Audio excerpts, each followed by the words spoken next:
குழந்தைகள் உடலில் சற்று கவனமும். இதுவரை இல்லாதிருந்து வந்த லக்ஷ்மி கடாட்சம் தன்னம்பிக்கை இல்லாமல் வாழ்ந்துட்டு இருக்கும் இல்லை, அந்த தன்னம்பிக்கை பெறக்கூடிய காலம். முயற்சிகள் எல்லாத்திலும் கடுமையான முயற்சி நம் வாழ்வில் ஏற்படக்கூடிய புதிய மாற்றங்கள். விக்னேஸ்வராய நமக. வெற்றிவேல் முருகனுக்கு அரகரோகராம். அரகர நம பார்வதி பதையே. அரகர மகாதேவா. தென்னாடுடைய சிவனே போற்றி, எந்நாட்டவர்க்கும் இறைவா போற்றி போற்றி. உங்கள் அபிமான அனந்தலை வாழ் ஜோதிடர் வேலாயுதத்தின் நன்றி கலந்த வணக்கத்தை தெரிவித்துக் கொண்டு இந்த பதிவினை காண இருப்பது என்னவென்னா, செவ்வாய் பெயர்ச்சி பலாபலங்களை பார்க்க போகிறோம். இந்த செவ்வாய் பகவான் இதுவரைக்கும் ரிஷபத்தில் இருந்தாருங்க. 27/8/2024 முதல் 23/10/2024 வரை இதுவரைக்கும் ரிஷபத்தில் இருந்து வந்த செவ்வாய் பகவான் இடம்பெயர்ந்து மிதுனத்துக்கு இடம்பெயர் காலபுருஷ தத்துவத்துக்கு 3ஆம் இடத்துக்கு இடம்பெயர்கிறார் ஐயா. இதுவரைக்கும் சங்கடம் என்று சொல்லக்கூடிய அமைப்பில் எல்லாருமே இருந்தாங்க. அந்த சங்கடத்தை விட்டு குரு பகவானோடு இணைந்திருந்து அந்த செவ்வாய் பகவான் விடுபட்டு 3ஆம் இடம் என்று சொல்லக்கூடிய கம்யூனிகேஷன், அதாவது எல்லாருக்கும் நிம்மதி தரக்கூடிய இடம் என்று சொன்னால் அது காலபுருஷ தத்துவத்தில் 3ஆம் இடம் என்று சொல்லக்கூடிய காற்று ராசியில் செவ்வாய் பகவான் இடம்பெயரக்கூடிய காலமாக இருக்குது. இதுவரைக்கும் இல்லாத இருந்த அமைப்பு, அதாவது ஒவ்வொரு ராசிக்கும் எவ்வாறு பலாபலங்களை இந்த செவ்வாய் பகவான் அமர போகிறார். மேஷம் முதல் மீனம் வரைக்கும் ஒவ்வொரு ராசிக்கும் எவ்வாறு செவ்வாய் பகவான் அருள்பாரிக்க போகிறார் என்பதை பார்ப்போம் வாருங்கள். இந்த 58 நாட்கள் எனது அன்புள்ளம் கொண்ட சிம்மராசி நேயர்களே, இந்த செவ்வாய் பெயர்ச்சி இது வரைக்கும் 10ஆம் இடத்தில் இருந்தாரையா. வேலை சார்ந்த விஷயத்தில் கொஞ்சம் தடைகள்லாம் ஏற்பட்டது, அதெல்லாம் விலகிடுச்சு. இப்போது அவர் 11ஆம் இடத்துக்கு இடம்பெயர்ந்து மிதுனத்துக்கு இடம்பெயர்ந்துட்டார். நம்ம ராசிக்கு 11ஆம் இடத்துல அவருடைய பார்வை 2ஆம் பார்வையாக நம்ம ராசிக்கு 2ஆம் இடத்துல விழுது. 4ஆம் பார்வையாக 2ஆம் இடத்துல விழுது. இது வரைக்கும் இல்லாது இருந்து வந்த தடையானது எல்லாத்தையும் உடைய போதையா என கேது பகவான் அவர் நேரடியாக பார்க்கிறார். இது வரைக்கும் தடைகளை அனைத்தும் உடைத்து முருகப்பெருமானுடைய பார்வையால் அது உடைக்கப்பட்டு உங்கள் வாழ்வில் புதிய மாற்றங்கள் கிடைக்க போகுது. லக்ஷ்மி கடாட்சம் என்று கூட சொல்லலாம். ஒரே வார்த்தை. 27/8/2024 முதல் 23/10/2024 58 நாட்கள் உங்கள் புதிய முயற்சிகள் ஏற்பட போதுங்க ஐயா. ஒவ்வொரு நாளும் உங்களுக்கு முயற்சிகள் புதுசாக இருக்க போகுது. குழந்தைகள் உடல்நிலையில் சற்று கவனத்தை எடுத்துக்கணும். செவ்வாய் பகவானுடைய பார்வை பார்க்கும் போதெல்லாம் உஷ்ணம் சார்ந்த விஷயத்தில் நாம் கைகூடக்கூடிய காலமாகவும் இருக்கும். ஏன்னா பிள்ளைகள் சார்ந்த இடம் என்று சொன்னால் அது 5ஆம் இடம் என்றல்லவா. அந்த இடத்தை நேரடியாகவும் பார்க்குறார். 6ஆம் இடம் என்று சொல்லக்கூடிய இடத்தையும் அவருடைய சிறப்பு பார்வை பார்க்கப்படுகிறது.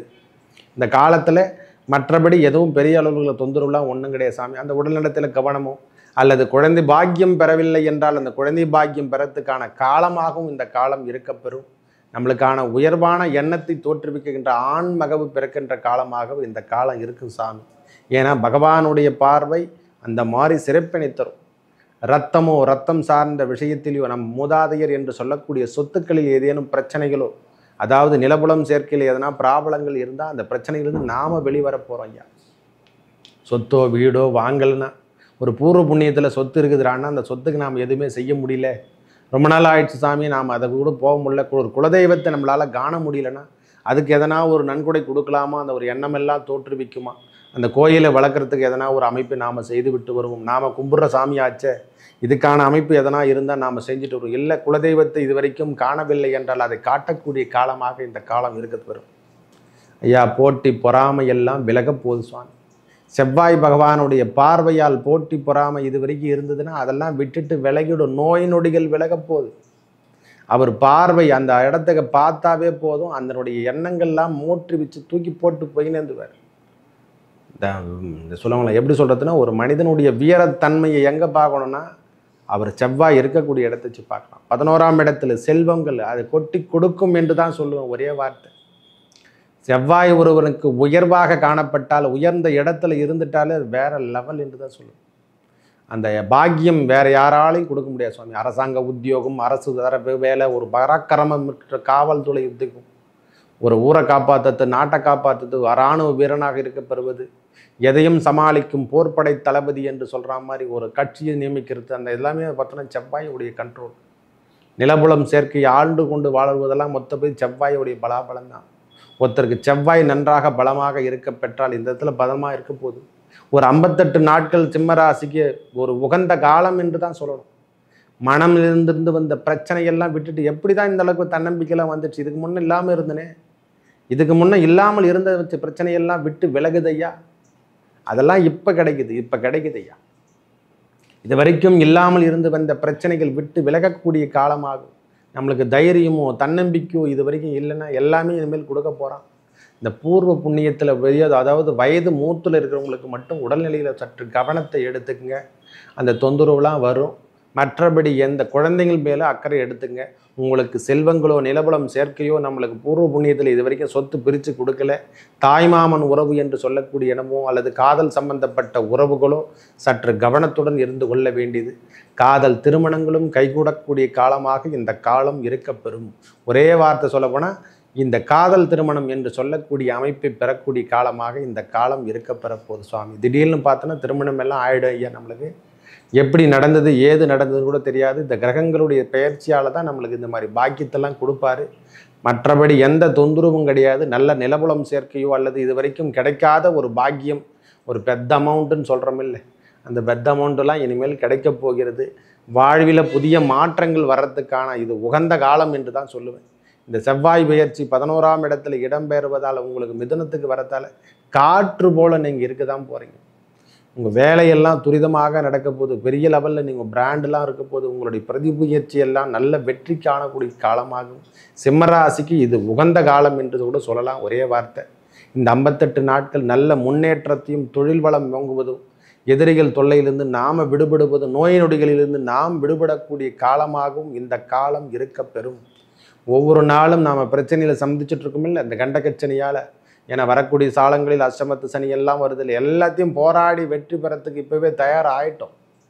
சிம்மராசிக்காரங்க இப்போ ஓரளவுக்கு நிலைமையில் எதையும் சந்திக்கின்ற திறமைக்கு வந்துட்டாங்க. ஓஹோ இப்படி தான் இருக்கும் நம்ம காலம் இல்லாமல் உந்தக்கூடிய காலமாக ஆயிடுச்சு. இதையெல்லாம் மாற்றி அமைக்கக்கூடிய காலமாக சில நேரத்தில் நம்மளுக்கு இறைவனே சில கிரகங்களால் தந்துடுறார். செவ்வாய் பகவான் 11ஆம் இடத்துக்கு செல்லும்போது செல்வங்கள் உங்களுக்கு செல்வங்கள் வரப்போது விடுங்க.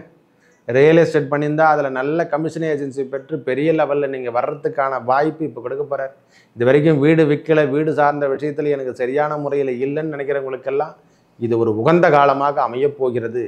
அதை விற்றுட்டு நம்ம அதில் லாபத்தை நாம் ஈட்டு தான். ரொம்ப நாளாக கிடப்பில் போட்டையா எதுவுமே விற்க மாட்டேந்தையா அப்படின்னு சொல்லிட்டு நினச்சிட்டு இருக்கிறாங்க பாருங்க. வீடோ நிலமோ எதுவாக இருப்பினும் சிம்மராசிக்காரங்க அதை நடந்தால் அதை கொடுத்துட்டா அந்த கடன் பிடிச்சிருந்து நான் நீங்கிடுவேன் ஐயா அப்படின்னு இருந்தவங்களுக்கு இந்த செவ்வாய் பெயர்ச்சி பெரிய உகந்த காலமாக இருக்க பெற்று பெரிய முன்னேற்ற பாதைக்கு அழைத்து செல்லக்கூடிய காலமாக இந்த காலம் இருக்க பெறும். நல்லா இருக்க போகிறீங்க ஐயா. உகந்த காலம் என்று கூட தான் சொல்லும். ஒரே வார்த்தை உகந்த காலம். குழந்தைகள் உடையத்திலையும் சரி, பெரியவங்க விடயத்திலையும் சரி, உடல் நலத்தில் அதாவது குழந்தையும் பெரியவர் நம்ம வீட்டில் தாத்தா பாட்டிலாம் யாருனா இருந்தாங்கன்னா அந்த வயது மூத்தவர்கள் உடலில் மட்டும் சற்று கவனத்துடன் இருந்து கொள்ள வேண்டிய காலமாகும். மனதில் இருந்து வந்த பிரச்சனைகள் சற்று கோபம் அதிகரிக்கும். இந்த நேரத்தில் அந்த துடுக்கான ஸ்பீச்செலாம் இருக்கும். நம்மக்கிட்ட வேகமாக பேசுறது இதெல்லாம் கொஞ்சம் குறைச்சிக்கொள்ளி காலமாகவும் இந்த காலத்தை வச்சுக்கய்யா. இதனால் நம்மளுக்கு மனசும் புண்படும். கொஞ்சம் தேவையில்லாத பிரச்சனையும் நாம் சந்திக்கிற மாதிரி இருக்கும். மற்றபடி வம்பு வழக்கு கோர்ட்டு கேஸ்லாம் எல்லாத்தையும் நீங்கள் முறியடிப்பீங்க. எதனா கேஸ்கள் நிலுவையில் இருந்தால் அதெல்லாம் விடுபட்டு வெளிவரத்துக்கான காலமும் விடுதலை பெறக்கூடிய காலம் என்று கூட சொல்லலாம். ஒரே வார்த்தை. கடன் சார்ந்த விஷயத்தில் இனிமேல் கவனம் எடுத்துக்கக்கூடிய காலமாக இந்த காலம் இருக்கப்பெறும். கடன் நாம் அடைக்கக்கூடிய காலமாக இந்த காலத்தை வச்சுருவார் ஐயா. சிறு சிறு துண்டாக நாம் வெளியே சின்னதாக ஐயா என்னால் முடியாது, நான் சிறு தான் நாங்கள் அடைச்சிக்கிறேன் அப்படின்னு சொல்லிட்டு நம்மளுக்கு இது வரைக்கும் தைரியம் இல்லைன்னா அந்த தைரியம்லாம் இப்போ வந்துடும். எங்கே நான் கொடுக்குறேங்க காலம் எனக்கு கொடுங்க அப்படின்னு சொல்லிட்டு இந்த காலத்தை உகந்த காலமாக மாற்றிக்கலாம். ஒன்றும் பிரச்சனை கிடையாது. மேலும் நல்லதெல்லாம் நடக்க இறைவன் முருகப்பெருமானை வணங்கி வரவும் அந்த வெங்கடாஜலபதியை வணங்கி வர உங்கள் வாழ்வில் ஏற்பட்ட துன்பங்கள் விலகி நல்லதே நடக்கும். நன்றி, வணக்கம்.